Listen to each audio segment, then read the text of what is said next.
네, 오늘 함께 읽은 마태복음 13장의 말씀은 너무나 저희가 잘 알고 있는 말씀입니다. 겨자씨와 누룩의 비유의 말씀인데요. 마태복음 13장을 보시면 예수님께서 비유로 하신 말씀이 총 7가지가 나옵니다. 처음에 이제 씨 뿌리는 자의 비유가 나오고, 그다음 가라지의 비유가 나오고, 그다음 세 번째와 네 번째가 바로 이 겨자씨 비유와 그다음에 이제 누룩의 비유입니다. 그 다음에 밭에 감추인 보화를 사는 이야기, 그 다음에 진주장사, 진주를 사는 이야기, 그 다음에 그물과 물고기의 비유, 이렇게 총 7가지의 비유의 이야기가 마태복음 13장에는 나옵니다. 근데 마태복음 13장에 나오는 이 7가지의 비유가 무엇을 얘기하는 거냐면 모두가 다 이건 예수님께서 하나님 나라를 가르치시기 위해서 하신 말씀이 이 7가지의 비유입니다. 그러면 예수님께서 하나님 나라를 가르치시려고 하셨는데 이 땅에 있는 것들을 가지고 비유를 들어서 이제 가르치신 겁니다. 근데 왜 예수님께서 이제 비유를 들어서 가르치시냐면 하나님의 나라는 사람들이 경험을 해보지 못했기 때문에 사람들이 이게 뭔지 잘 몰라요. 사람들은 한 번도 하나님 나라를 경험해 보질 못했거든요. 이 세상에 사람들이 살아가고 있는 그 삶의 형태는 우리가 이제 영어로는 present evil age라고 그러는데 신약 성경은 주로 이 세상 혹은 이 세대로 표현이 되어집니다. 그래서 이 세상, 이 세대는 악한 시대고 전쟁과 불의가 가득한 시대고 세상의 공중권세 잡은 자가 다스리는 시대잖아요. 하나님이 다스리시는 정의와 공평의 시대, 하나님 나라가 이루어지는 시대를 경험을 해보지 못했기 때문에 그 하나님의 나라가 어떤 것인지 사람들이 잘 알 수가 없어요.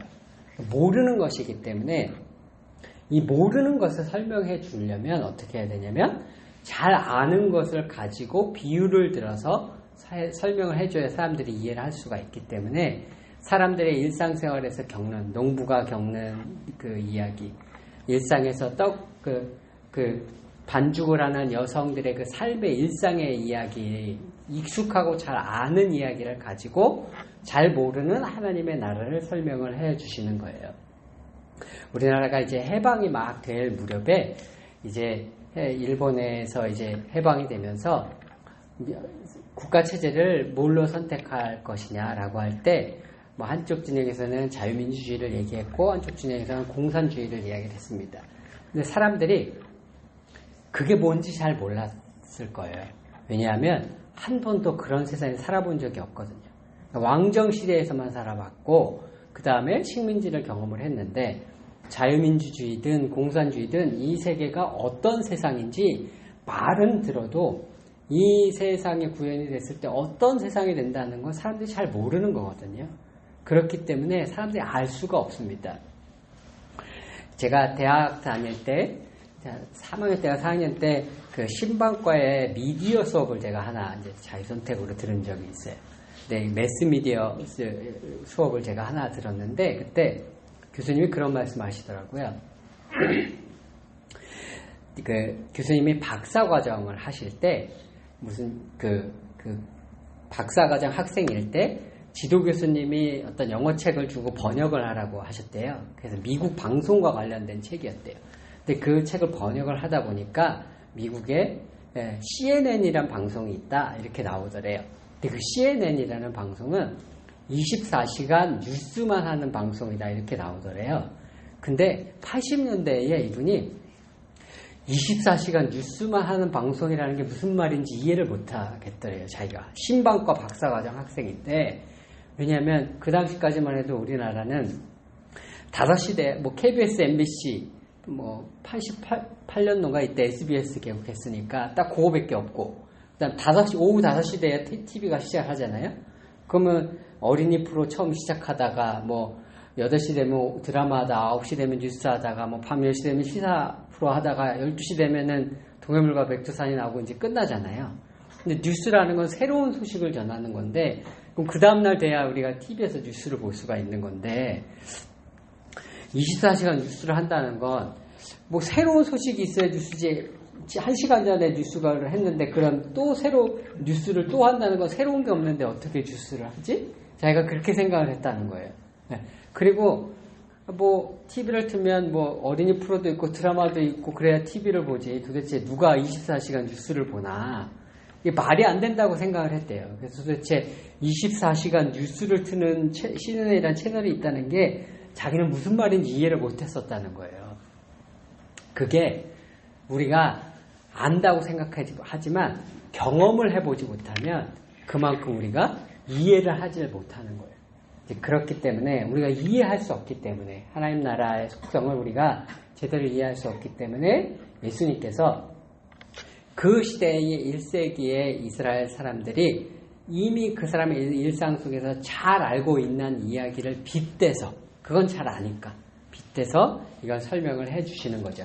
근데 이제 우리에게는 문제가 뭐냐면은 1세기에 이 사람들이 잘 아는 일상을 가지고 예수님께서 하나님 나라를 설명을 해주셨는데 우리는 1세기의 이스라엘 사람들의 그 일상, 그 사람들은 잘 알던 그 일상을 우리는 또 잘 모른다는 거예요. 우리는 2000년 전의 이야기이고 그리고 그곳의 지형과 그 사람들의 삶의 일상의 모습인데 우리는 현재 그런 그 사람들의 삶의 일상을 가지고 있지 않단 말이에요.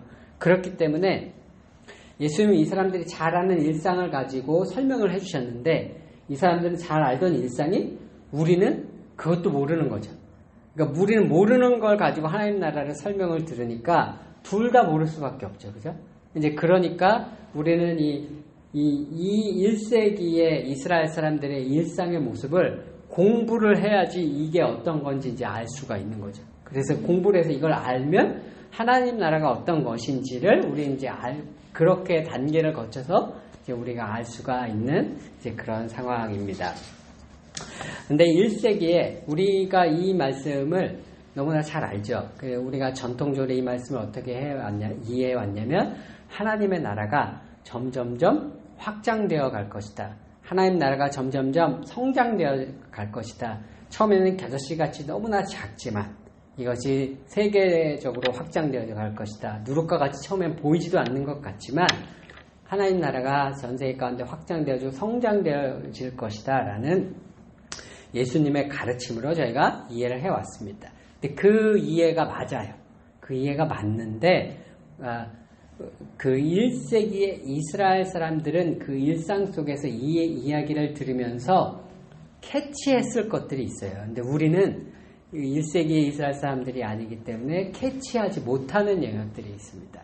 그 영역들을 우리가 이제 조금 이해를 해 보려고 합니다. 이게 어떤 거와 비슷하냐면 우리가 기본적인 메시지는 우리가 알고 있는데 기존에 이 겨자씨와 누룩의 비유는 하나님 나라의 확장, 하나님 나라의 성장에 관한 하나님 나라가 작게 시작되지만 전 세계를 주접는 크게 성장할 것이다. 이런 메시지로 이해하는 것은 어떻게 보냐면 어떻게 비유할 수 있냐면 맞는데 마치 이제 설악산에 가을에 단풍이 들었는데 그 흑백 TV로 뉴스에 나와서 설악산에 단풍이 들었습니다라고 흑백 TV로 설악산의 단풍을 보여주는 것과 같아요. 근데 칼라 TV로 보면 여기는 빨갛고 여기는 노랗고 여기는 파랗구나 이렇게 알 수 있겠죠, 그죠? 오늘 함께 나누는 건 우리는 기본적으로 설악산에 단풍이 들었다는 흑백 TV로 봐도 알죠. 네, 무슨 말인지는. 하지만 조금 더 1세기의 사람들이 어떻게 이해했을지의 모습들을 이해하면서 조금 더 깊이 있게 이해할 수 있는 그런 시간을 가지려고 합니다. 이제 1세기의 이스라엘 사람들이 이 메시지를 들었을 때 이 사람들이 놀랐을 부분들이 있습니다. 왜냐하면 이 사람들이 생각하는 하나님 나라의 속성과 맞지 않는 것들이 이 비유에는 있어요. 그게 뭐냐면 첫째, 예수님께서 하나님의 나라를 겨자씨가 자라서 나무가 되는 것에 비유를 하셨는데 겨자씨라는 건 이스라엘에서는 아주 흔한 거예요. 그래서 한 2월 달쯤 되면은 갈릴리 지역에서는 예수님이 이 말씀을 갈릴리에서 이제 가르치셨는데 갈릴리 지역에는 아주 흔하디 흔한 잡초가 바로 이 겨자나무입니다. 그래서 겨자나무는 원래 풀인데요. 풀인데 길게 자라면 한 사람 키 정도 자란대요. 한 1m에서 2m 사이.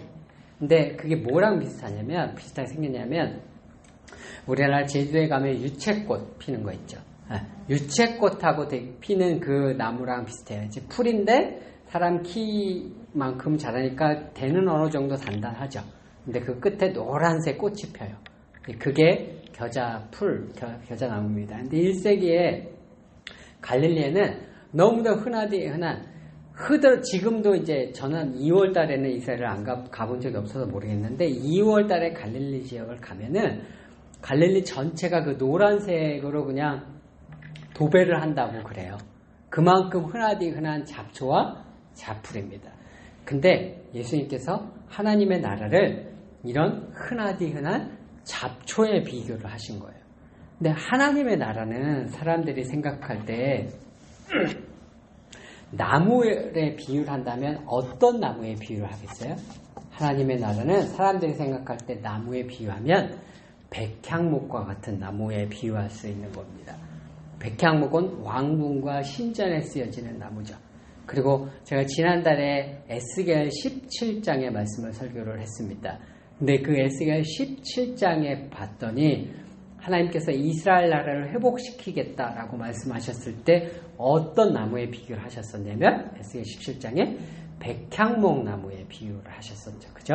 네. 그리고 그게 에스겔 17장인데 에스겔 31장에 보면 제가 그때 이렇게 말씀을 드렸습니다. 에스겔 31장에 보면 아시리아 제국과 이집트 애굽 제국을 백향목 나무에 비유한 말씀이 있다라고 말씀을 드렸습니다. 또 다니엘 4장에 보면 바빌론 제국을 하나님께서 백향목 나무에 비유를 하셨습니다. 그래서 이 백향목 나무라는 것은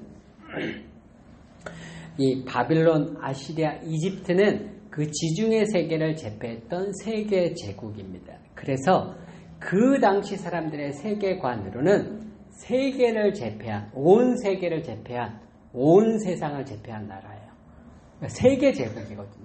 백향목 나무가 상징하는 건 뭐냐면 세계를 다스리는 세계 제국입니다. 그래서 메소포타미아의 신화에 어떤 신화가 있냐면 메소포타미아 신화에 코스믹 트리 혹은 월드 트리라는 신화가 있어요. 그러니까 한국말로 번역하면 세계수 혹은 우주목 이렇게 번역을 하는데 우주의 중심에 커다란 나무가 하나가 있대요. 그 나무가 얼마나 크냐면 그 가지 꼭대기는 신이 있는 신의 영역에 닿고 그 뿌리는 지하세계 영역까지 닿고 그 가지는 전 세계를 뒤덮고 그래서 세계 중앙에 있는 그 나무가 전 세계를 뒤덮고 있는 우주의 한가운데 우주목이라는 게 있다는 바빌론 신화의 신화가 있어요. 그래서 그 신화가 지금 어디에 제일 남아있냐면 북유럽의 신화에 가장 많이 남아있습니다. 그래서 혹시 마블 영화 토르 이런 영화 보시면은 가끔 토르의 아버지가 오딘인데 북유럽 신화의 오딘이 그리스 신화로 치면 제우스에 해당되는 신입니다. 그러면 그 환상 속에서 죽은 아버지를 만나는데 초원 같은데 한가운데 커다란 나무가 있고 거기서 만나는 그런 장면이 있어요. 그게 북유럽 신화에 나와 있는 세계수 우주목에 관한 신화입니다. 그래서 1세기의 이스라엘 사람들에게는 그러니까 고대인들에게는 우주의 중앙에 이런 세계를 뻗치는 나무가 있다는 세계관들이 있었을 것이고 그 세계관을 잘 아는 하나님께서 세계 제국을 언제나 세계를 통치하고 다스리는 커다란 나무, 세계를 제패한 나라들을 그런 백향목 나무에 언제나 비교해서 말씀을 해주셨습니다. 그러면 이 사람들이 생각할 때 하나님 나라를 비유하면 뭐에 비유를 해야 되는 거냐면은 백향목 나무에 비유를 해야지 맞는 거예요. 근데 예수님께서는 하나님 나라를 비유하시는데 이 들판에 흔하게 있는 잡초, 그것도 겨우 1m, 2m밖에 자라지 않는 그 잡초에 하나님의 비유를 하시는 거예요. 이상하죠. 근데 더 이상한 게 있어요.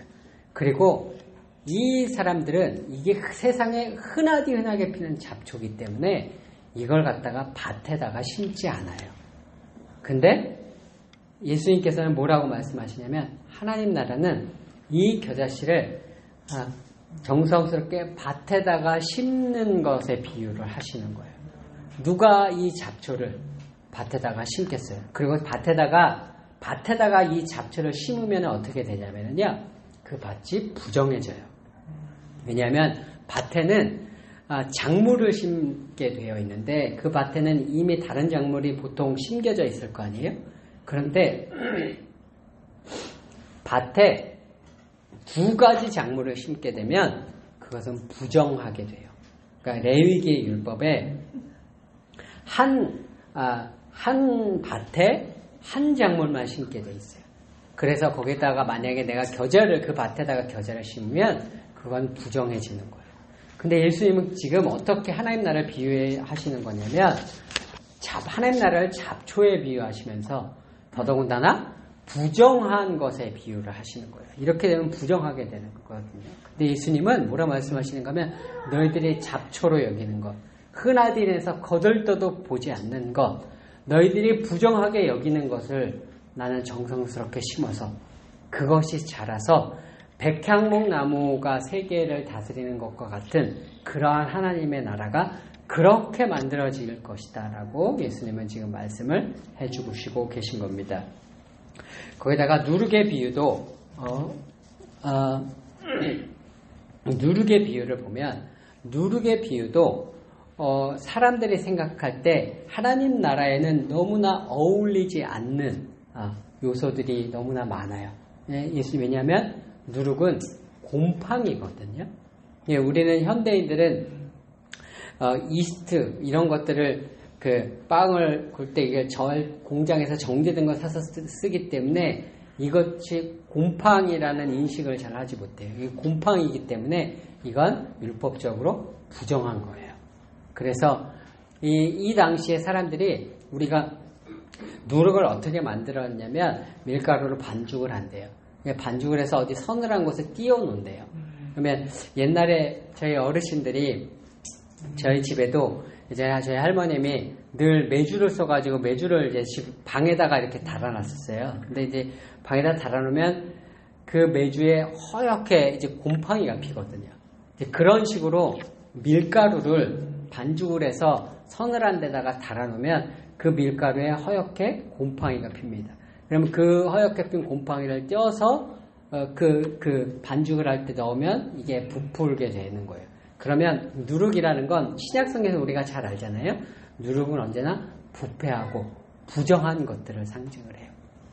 그런데 예수님께서는 지금 하나님 나라를 뭐에 비유하고 계시는 거냐면 누룩, 부정하고 부패해서 사람들은 하나님 나라하고는 전혀 어울린다고 생각하지 않는 것에 지금 예수님은 비유를 하고 계신 거죠. 거기다가 하나님의 나라를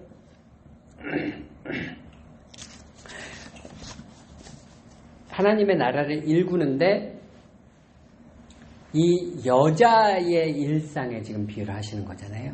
고대에는 고대에는 인간 이하예요. 고대의 여자는 인간으로 취급받지 못하는 존재예요.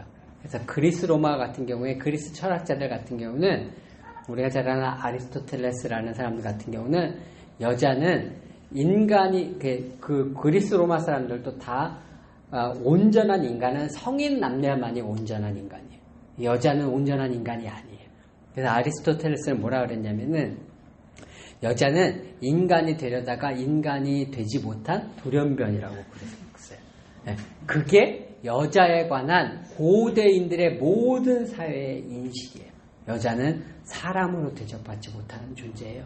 그런데 예수님께서 뭐라고 말씀하시냐면 이 하나님 나라를 일구는 일을 하는 것을 여자가 하는 일에 비유하는 거예요. 하나님 나라는 누가 하는 거예요? 하나님 나라는 이 이스라엘 사람들의 사고에선 메시아가 와서 하는 일이에요. 하나님의 나라는 왕 다윗의 후손이 와서 일구는 거예요. 하나님의 나라는 왕족이 하는 일이에요. 그런데 농부가 밭에 가서 씨를 뿌리는 일, 여자가 집안에서 하는 일, 이게 하나님의 나라가 된다는 이런 우리의 일상에서 늘 우리가 먹고 살기 위해 하는 이런 일들이 하나님의 나라를 일구는 일이 된다는 건 상상도 할 수 없는 일이에요. 그런데 예수님은 사람들은 부정하게 여기고 아무런 가치 없이 여기는 그런 농부의 일, 그런 여자의 집안 일이 하나님의 나라를 일구는 일에 하나님의 나라를 확장시키는 그런 일들에 비유를 하신 겁니다. 그래서 농부의 일, 여자의 일, 그리고 일상의 일, 그 다음에 잡초, 그 다음 누룩, 이 모든 요소들은 하나님의 나라하고는 하나도 어울리지 않는 것들이에요. 도무지 하나님의 나라하고는 보통 사람들의 생각에는 하나님의 나라는 왕족해야 되고 하나님의 나라는 영광스러운 것이고 하나님의 나라는 완벽한 것이란 말이에요. 메시아가 와서 한 번에 이룰 그런 하나님의 나라를 사람들은 생각을 하는데 하나님은 이런 그 시대의 사람들은 전혀 생각하지 못했던 그러한 우리의 일상과 미미하고 미천하고 부정하게 여기는 우리의 일상의 일들을 통해서 하나님의 나라가 이루어질 것이라고 말씀을 하신 겁니다. 근데 하나님의 나라, 이 사람이 생각하는 하나님의 나라에 부합하는 요소들이 있죠. 어때? 그 겨자나무가 1.5m, 2m 밖에 안 자라는 이 사람들이 알기에는 그것밖에 안 되는 잡초 풀에 불과한 건데, 근데 시작은 그렇게 되겠지만 온 세계를 뒤덮는 세계수, 우주목과 같은 나무로 자랄 것이다. 이건 이 사람들이 생각하는 하나님 나라와 같죠. 그래서 본문에 보면 새들이 거기에 깃든다라고 되어 있잖아요. 그 새들이 깃든다는 건 제가 지난달에 설교 때 말씀드렸듯이 새들이 깃든다는 것, 새들은 온 세계의 열방의 민족들이죠. 열방의 모든 다니엘서 4장에 그렇게 나와 있다고 제가 말씀드렸잖아요. 에스겔 17장에도 그렇게 나와 있었고. 그래서 이 열방의 민족들이 그 하나님 나라 가운데서 살게 될 것에 대해서 예수님께서 말씀을 하시는 것이고, 그것은 이 사람들이 잘 알고 있는 것과 부합하는 말씀이죠. 그리고 또 하나, 이 사람들이 생각하는 하나님 나라의 속성과 부합하는 요소가 있습니다. 그게 뭐냐면, 본문을 이제 잘 보면 누룩을 만드는 데 보면 이 여자가 가루 서말을 가져다가 떡을 만들어요. 가루 서말이 어느 정도의 분량이냐면, 이 가루 서말은 원래 창세기 18장에 아브라함이 천사 셋을 만나죠. 이 천사 셋을 만났을 때 이 천사 셋을 대접을 합니다. 그때 이 천사를 대접하기 위해서 창세기 18장에는 밀가루, 고운 가루 세 스아를 가지고 그 천사를 대접했다고 나와요. 이 세 스아가 여기 신약성경에 나오는 가루 서말하고 같은 분량입니다. 그리고 사사기 6장에 기드온이 천사를 만나서 천사를 대접한 양이 거기에 한 에바라고 나오는데, 이게 가루 서말하고 똑같은 양이에요. 근데 이 똑같은 양이 얼마냐면 약 23kg 정도 된대요. 23kg 정도의 밀가루인데, 이게 그 당시에 사람들이 약 아주 적게 잡으면 100명, 많이 잡으면 200명 정도의 사람들이 먹을 수 있는 분량의 양이래요. 근데 이 여인이 그러면 가루 서말을 가지고 음식을 준비한다는 건, 이 여인은 지금 잔치를 준비하는 거예요. 일상에 자기 식구들 밥을 먹기 위해서 식사 준비하는 일상이 아닌 잔치를 준비하는 거예요. 이 여인은 200인분의 식사를 준비하는 거란 말이에요. 잔치를. 근데 그래서 이 가루 서말은 늘 천사들을 대접을 할 때 사용되어졌던 거룩한 식량을 의미해요. 거룩한 분량. 근데 천사를 대접했는데 아브라함이 그 천사 중에 한 분이 하나님이셨잖아요. 그러니까 신령한 양식을 상징하는 게 가루 서말이에요. 그리고 구약 성경에 보면 하나님의 이사야서 25장에 보면 하나님의 나라에 대한 이사야의 예언이 있는데 이사야 25장에 이사야가 하나님의 나라를 어떻게 비유를 했냐면 이렇게 이야기를 했습니다. 만군의 여호와께서 이 산에서 만민을 위하여 기름진 것과 오래 저장하였던 포도주로 연회를 베푸시리니 곧 골수가 가득한 기름진 것과 오래 저장하였던 맑은 포도주로 하실 것이며 이사야는 하나님의 나라가 임할 때 어떤 일이 있을 것이냐면 커다란 잔치가 있을 것이다 라고 예언을 했어요. 그래서 시편 기자도 우리가 잘 아는 시편 23장에 뭐라고 이야기를 했냐면 주께서 내 원수의 목전에서 내게 상을 베푸실 것이다 라고 이야기를 했습니다. 여기서 상은 상장을 받는다는 얘기가 아니라 원수의 목전에서 내게 잔치를 베풀어 주신다는 뜻이에요. 잔치는 하나님 나라의 속성이에요. 하나님께서 하나님 나라를 이 땅에 이루실 때 우리에게 베푸실 일이 뭐냐? 하나님 나라의 잔치죠. 그래서 지금 비유를 쭉 보면 사람들이 하나님 나라에 기대하는 것들과 같은 요소들이 있죠.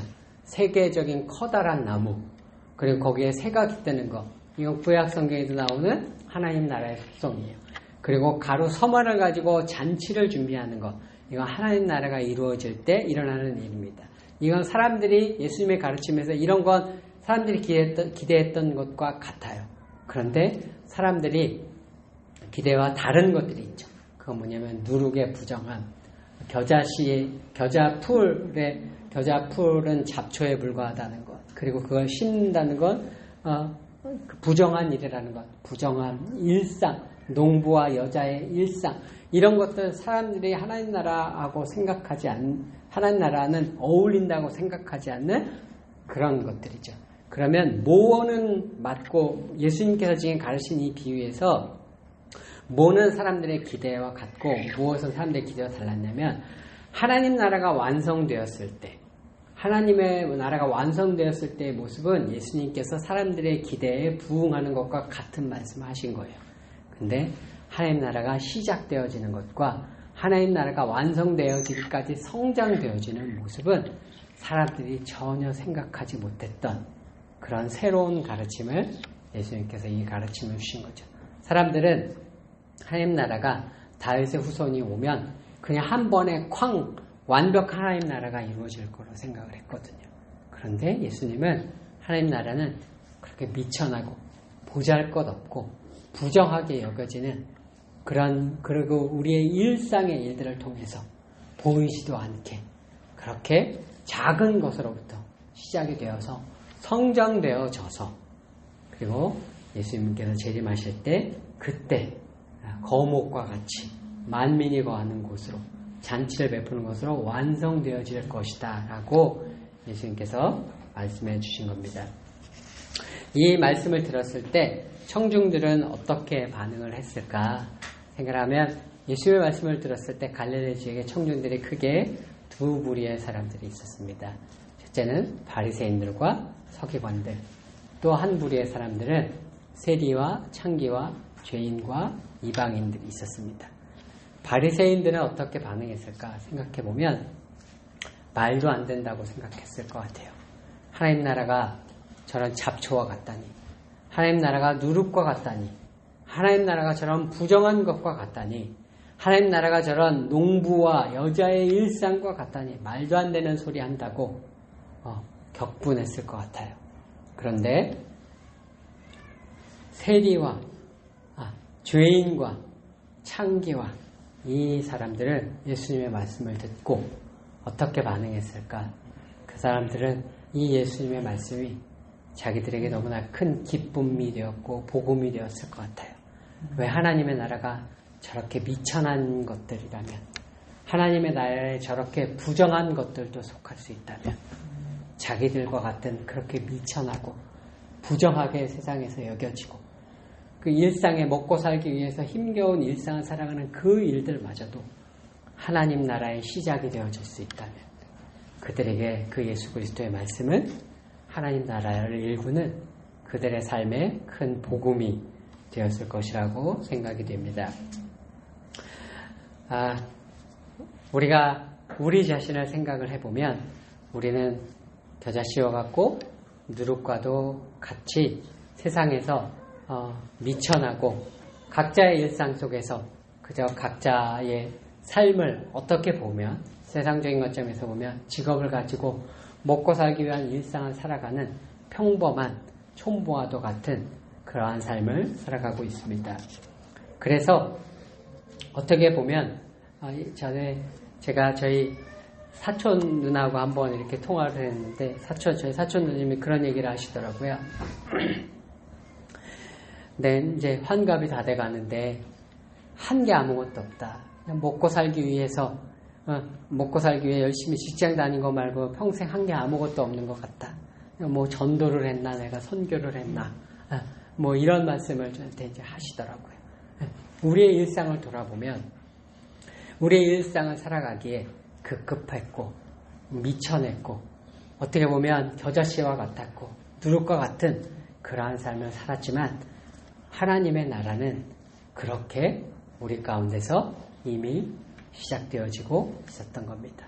우리의 일상을 통해서 하나님께서 우리의 삶을 통해서 하나님 나라를 심으시고 그렇게 하나님 나라는 우리를 통해서 그렇게 시작되어 왔고 우리를 통해서 그렇게 하나님 나라는 확장되어지고 성장되어져 가고 있습니다. 우리는 비록 미혹하고 연약하지만 그런 사람들을 통해서 하나님의 나라는 시작됩니다. 우리는 하나님 나라가 하면 하나님 나라가 그냥 예수님을 믿으면 그냥 딱 하나님의 나라가 빵 완성된 삶을 살게 될 것으로 기대해요. 그죠? 완벽한 하나님의 나라가 우리 삶에 그냥 딱 완성이 되기를 기대하죠. 그러나 그것은 예수님의 재림의 때 완전히 완성이 되어지겠죠. 그러나 그때까지 우리는 겨자씨와 같고 누룩과 같고 미천하고 부정하지만 그 우리의 일상을 통해서 하나님 나라시 우리 안에 심겨진 그 하나님의 나라가 조금씩 확장되어서 우리가 생각하는 그 완성된 하나님의 나라는 예수님의 재림의 때에 그렇게 이루어지게 됩니다. 그래서 계시록 19장에 어린 양의 혼인잔치가 나오죠. 예수님의 재림의 때에 그 어린 양의 혼인잔치의 때에 이사야가 이야기했던 가루 서마를 통해서 했던 그 잔치가 완성이 되는 그 온전한 잔치에 하나님 나라에 우리가 참여하게 되는 것입니다. 제가 청년부를 다닐 때 대학 청년부 때 저희 교회 청년부에 CCC 간사를 하시는 형님이 한 분이 있었어요. 이 형님이 이제 결혼을 하셨는데 부인도 CCC 간사하고 결혼을 했어요. CCC 간사끼리 결혼했으니까 가난한 부부잖아요, 그죠? CCC 간사들, 대학교 선교단체 간사들이 얼마나 가난하고 힘겨워요. 근데 이제 막 결혼을 했으니 참 가난하고 이제 힘겨운 재정적으로 많이 어려운 상태에서 결혼을 했죠. 이 형님은 되게 이렇게 좀 내성적인 성격의 분이었어요. 그러니까 이제 CCC 간사나 이런 분들은 이제 자기 재정 모금을 본인이 막 해야 되는데 이제 그런 걸 잘하실 스타일이 아니야. 이제 내가 봐도 딱 참 어렵겠다 생각을 했어요. 근데 이제 그 형님의 와이프 되시는 분이랑 이제 얘기를 했는데 어느 날 그분이 그런 얘기를 하시더라고요. 이제 이제 신혼 때인데 이제 시댁을 갔는데 명절 때가 돼갖고 시댁을 갔는데 시댁 어르신 분 중에 한 분이 그런 얘기를 하시더래요. 이제 친척 어르신이었나봐요. 저 어르신이 이제 그 형님 가정이 이제 안 믿는 부모님 친척들이 이제 안 믿는 분들이었어요, 대부분. 그러니까 그분들이 이제 그런 얘기를 하셨다는 거예요.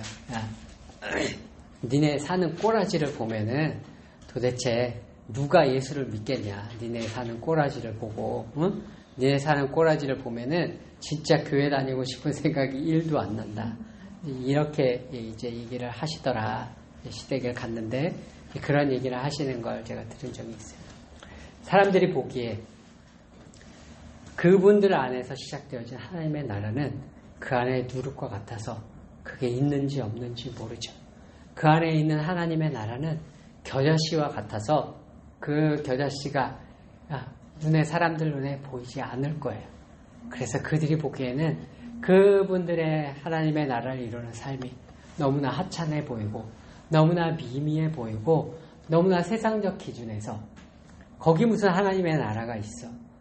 그렇게 여겨질 수 있는 그러한 삶을 그분들이 세상적인 기준에 보기에는 삶을 사셨습니다. 근데 그분들이 사역하신 지가 한 30여 년이 지났어요. 지금 생각해보면 그 형님 부부가 어디에서 사시는지 몰라요.